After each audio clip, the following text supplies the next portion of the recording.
भूतिया हवेली की कहानी बहुत समय पहले एक छोटे से गांव के बाहर एक पुरानी हवेली खड़ी थी। लोग कहते थे कि वहां अजीब आवाजें आती थीं और रात को कभी कभी किसी की चीखें सुनाई देती थीं। गांव वालों का मानना था कि हवेली में कोई भूत प्रेत रहता है, मगर किसी ने भी उस हवेली में जाने की हिम्मत नहीं की। एक दिन गांव में एक युवक अमित आया। वह बहुत साहसी और निडर था। उसने गांव वालों से हवेली के बारे में सुना और तय किया कि वह एक रात वहां जरूर रहेगा। गांव वाले उसे रोकते रहे, मगर अमित नहीं माना।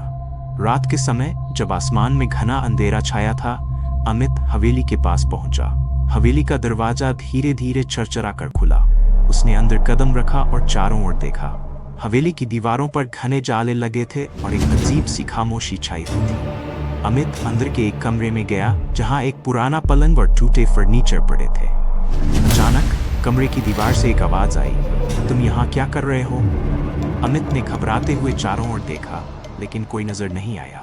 तभी अचानक कमरे की रोशनी चली गई और चारों ओर अंधेरा फैल गया। अमित का दिल तेजी से धड़कने लगा। अचानक कमरे में एक बर्फीली हवा का झोंका आया और एक सर्दी से कांपती हुई आवाज सुनाई दी, तुम अब यहाँ से नहीं जा सकोगे।